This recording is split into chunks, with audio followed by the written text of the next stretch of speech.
Hey guys, Brian, Cody, and Doug back for another Disc Golf Examiner disc review. Cody, something changed since the last time we reviewed a disc. Yeah, that's right. I'm representing Team Prodigy this upcoming season, and I'm excited to try out a whole bunch of new discs. And today on the docket, we have the Prodigy M4. Nice. So we got it in two different types of plastics too, right? Yeah, so this one is the 300S plastic. It's more like your baseline type plastic, and what Doug has is the 400, which is kind of like a more grippy, tacky kind of, you know, your typical driver mid-range type plastic. Right, absolutely. And we went ahead and we threw this disc ahead of time. So what did you think of it for a pro-arm player? What did you like about it? So something that I've been looking for building my bag is something that's understable out of the box. I want to be able to manipulate this disc on any type of line. Thrown on a hyzer, I want to be able to flip it up, have it just go dead straight. Thrown flat, I just want it to turn softly, and on an anhyzer, I just want it to drift right. So this disc does all three of those things for me, so I'm loving it. Very cool. Doug, what did you think of the M4 in both plastics? Well, as an amateur, I really liked it in either plastic. It's very controllable. I could throw it perfectly straight. I could get it to Annie. I could also get it to hyzer. So it was very controllable mid-range. It was pretty good for an amateur player. Really cool. Well, let's show you how we got to those conclusions. We'll start it off by going to that profile. Let's check it out. The Prodigy M4 in the 400 plastic has that really tacky, gummy feel.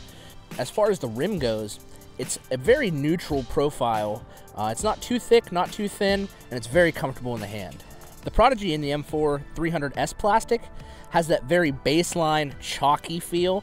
It has a harder type plastic, so it doesn't have the gummy grip as the 400 plastic does. It has a very controllable grip.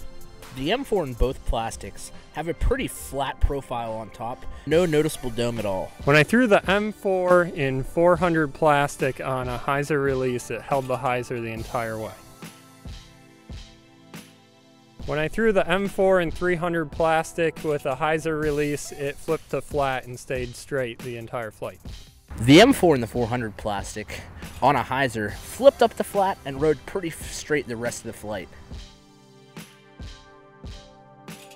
The M4 in the 300S plastic, thrown on a hyzer, rode the hyzer the entire flight, but it was more of a pushing hyzer where it kept going forward.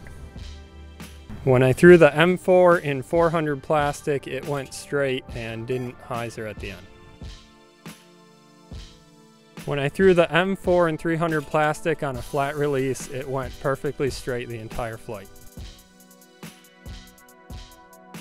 The 400 M4, thrown flat, just had a nice turning, slow turning anhyzer.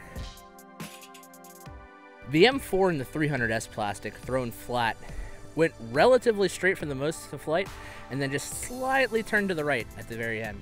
When I threw the M4 in 400 plastic with an anhyzer release, it held the anhyzer the entire flight and never faded back at the end. When I threw the M4 in 300 plastic on an anhyzer release, it held the anhyzer the entire way, never faded back. The M4 in the 400 plastic, thrown on a slight anhyzer, turned over to the right, but didn't turn and burn. The M4 with the 300S plastic, I gave it a little bit more height and gave it room to try and fight out of that anhyzer, and kind of had a flat pan out at the very end. And that's how we threw the Prodigy M4 in the 300 and 400 plastic. I hope you guys liked it. Remember to like us on Facebook, subscribe to us on YouTube. And share it. Share it. We always love it whenever you guys do that. So until next week, guys, keep banging those chains.